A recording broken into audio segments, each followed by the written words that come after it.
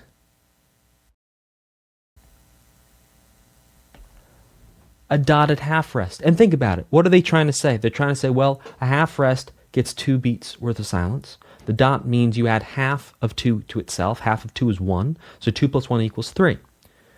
So what they're doing here, it's interesting because it's technically correct in the sense that they're showing you that there's 3 beats of silence. But here's the thing.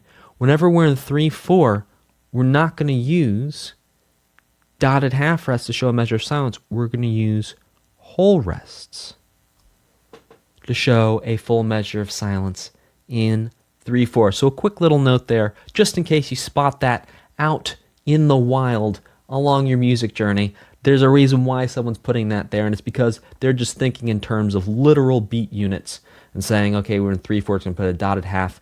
But no, we do not use dotted half rests in 3/4. I will see you in the next lesson. In this lesson, you're going to learn about an anacrusis. Anacrusis. Anacrusis. Anacrusis is more commonly called a pickup measure or a pickup bar or just a pickup.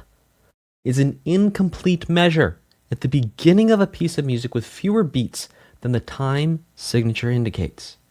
Sometimes the remainder of the incomplete measure is found at the end of the piece of music or song. So what we're going to do, we're going to jump straight into tying so you can understand how these pickup measures work, how these anacrusis measures work. So basically what we're going to do is we're going to perform a count-in measure, perform a second count-in measure, and then in that second count-in measure, start clapping or tying. So that's going to sound like this. I'm going to ta. So I'm just going to go one at a time, and I'll do a little break in between each example. So I'm going to start up here. So here's my first count-in measure. 1 and 2 and 3 and 4, and second 1 and 2 and 3 and 4. Ta ta. So you see how I did 1 and 2 and 3 and 4 and 1 and 2 and 3 and 4, and then I start on the and with a ta. So that's how this works. It's like we're starting early, but we're going to give ourselves a whole extra count-in measure to make sure we know exactly where we're starting and where everything is. Okay, so here we go. 4/4, 2 count-in measures. 1 and 2 and 3 and 4 and 1 and 2 and 3 and ta ta. All right, so I did 1 and 2 and 3 and 4 and 1 and 2 and 3 and ta. Start on 4. So in the wild, out in the universe, you're not always going to have the count written below the measure. So you're just going to have to look at that count and think about, okay, what's the time signature? The time signature is 4/4. There's 1 quarter note. If we think about there being 4 beats in the measure, what beat would the last quarter note land on? It's beat 4. Okay, here's an interesting one. A dotted quarter note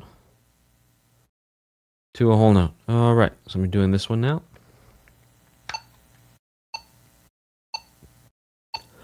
One and 2 and 3 and 4 and 1 and 2 and 3. Ta ta. There you go. So 1 and 2 and 3 and 4 and for the count in 1 and 2 and 3 ta. starting on the and of 3. All right, let's check out this next one.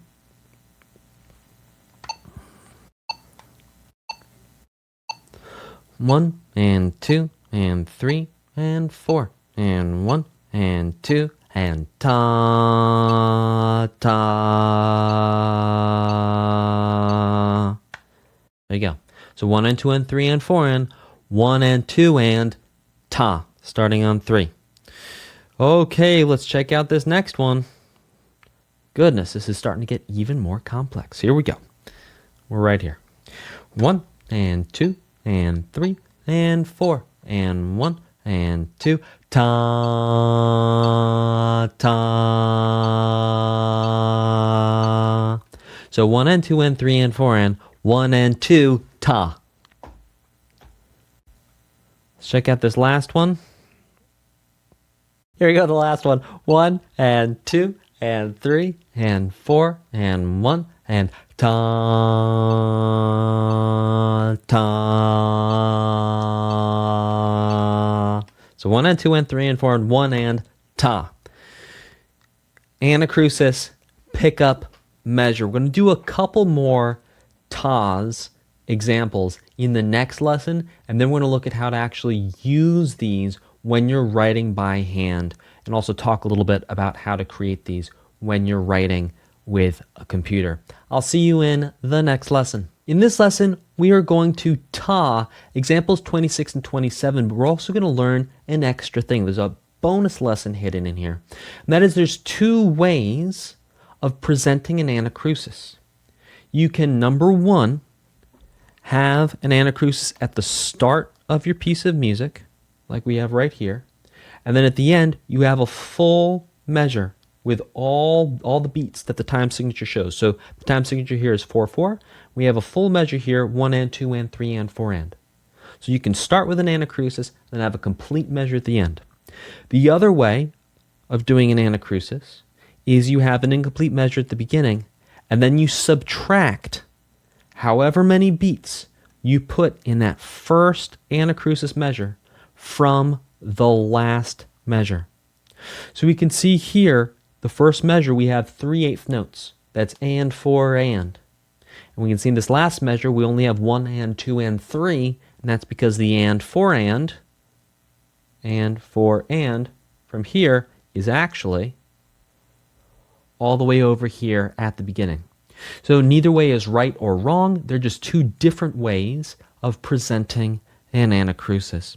I will say this way, where you have the incomplete measure at the end, is more common in classical music and older genres, and the full measure at the end is something you're going to spot a lot more in modern music. All that being said, let's get rocking and rolling with some tying. Here we go. 26. 1 and 2 and 3 and 4 ta ta ta ta ta ta ta ta ta ta ta ta ta. Okay. Now let's do additional aardvark anacrusis antics, actuating all accounts and alliterating, also known as example 27. Here we go. 1, 2, and 3, and 4, and 1, and 2, and 3. Ta ta ta ta ta ta ta ta ta ta ta ta ta ta ta ta. That's it. You end on 3. There's no and for it. The piece ends on 3, and that's one of the delightfully delicious things about this second way of using an anacrusis. You actually get 2 incomplete measures, and it's all correct. It's all cool. You can do it. I will see you in the next lesson, where we're going to walk through how to actually write out music when you want to use an anacrusis. I'll see you there. In this lesson, we're going to talk about how to write an anacrusis. Now, an anacrusis can be used in any length of music composition or song let's talk about how to do anacrusis type 1. So in type 1, we are really going to have that complete measure at the end. So type 1 anacrusis, we have an incomplete measure at the start, but we have a complete measure at the end. Whereas type 2 is we're going to have an incomplete measure at the beginning and an incomplete measure at the end. So type 1, basically what you need to do is you need to leave yourself a little bit of extra space. This is the one thing, and again, this is if you're writing by hand. You need to leave yourself a little extra space on your first line of staff, however many lines of staff you're using, so that you can add in your extra notes for your anacrusis. So on the top line of staff, you'll divide the staff in half with a single bar line. Boom, that's right here. But place the bar line a little to the right. As you can see, this one right here is evenly dividing the staff in half, but we're going to shift over to the right just a little bit. Then you're going to divide the first line of staff into quarters with 2 more bar lines. That would be this here and this here. Now you're going to leave a little extra space here because you need to write the clef, the time signature, key signature even, and then also the notes for the anacrusis. So we want to leave plenty of space on the first line where the first measure would be. We're going to give it about 1.5 measures worth of space. We're going to write an extra bar line in step 2. You can see here we're going to write an extra bar line. Here's the extra bar line. So notice we have 1, 2, 3, 4 bar lines, 5 because this is ending the measure, as opposed to the typical 1, 2, 3 that you would have dividing. Obviously, you're going to add your clef and your time signature. Add your clef to all lines of music, as always. Clef to both lines. And then your second line, third line, fourth line, however many lines you have after the first line, they can all be sort of regular lines of music. I don't want to make anacrusis lines sound like bad or less than, but these are sort of regular lines of music that you've been learning to write throughout level 1 and probably using in level 2 as well. Obviously, you're also going to add your final bar line at the end. Last thing to do is to write your composition. Now, when you're using anacrusis type 1, it doesn't matter how many notes or how much value you have in the anacrusis, in the pickup measure, because you're going to have a complete measure at the end. So you really don't need to worry about it, because you don't need to think about the math of how you're going to end your piece of music for that incomplete measure.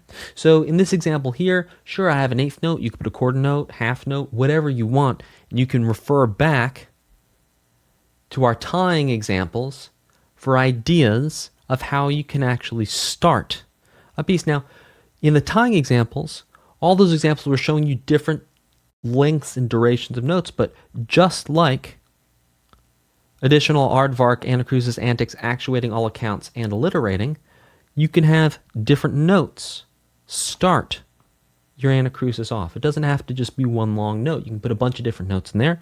And then obviously once you look at bringing pitch and you put a treble clef into the mix, you can make that part of your melody. So there you go. That's anacrusis type 1. For anacrusis type 2, you're going to follow the same exact steps as anacrusis type 1. You leave yourself extra space on the first line. You set up your second, third, fourth, however many lines afterwards, just as you would normally. The difference is you're going to take whatever the note duration is here in the first line and subtract it from your final measure. So here in the anacrusis, we have a note value of 1/8 note. So we're going to subtract 1/8 notes worth of value from the final measure, which conveniently is going to allow us to write a double dotted half note to end it out. Now, if you're writing an anacrusis with software, each software has a little bit of a different way of making it happen. So I do recommend, whatever your type of software is, Google how to make a pickup bar, or how to make an anacrusis, or how to make an incomplete measure with, and then put the name of your software, Sibelius, MuseScore, Finale, Noteflight, whatever it is you're using. And then you'll see how to do that incomplete measure.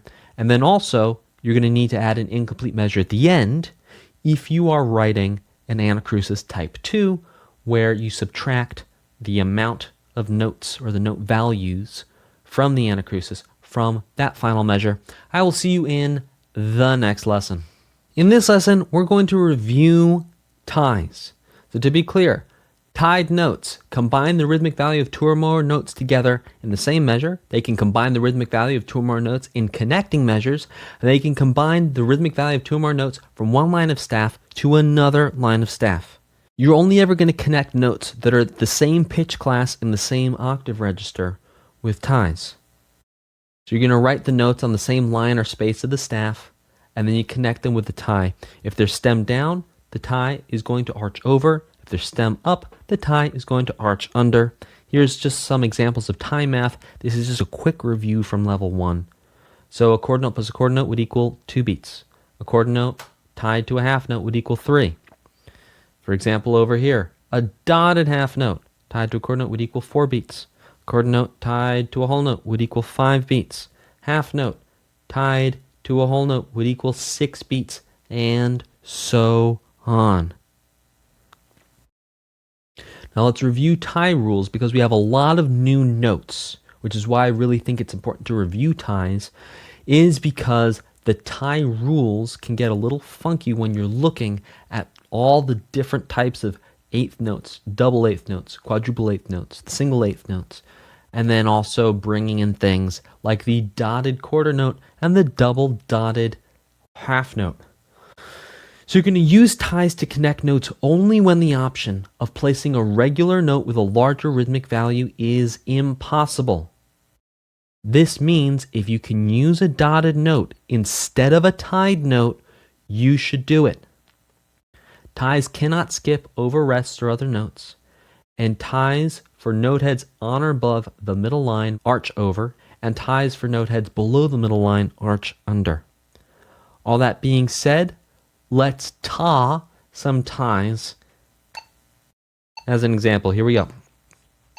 1 and 2 and 3 and 4 and ta ta ta ta ta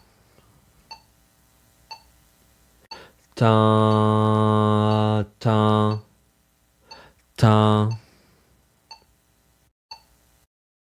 ta ta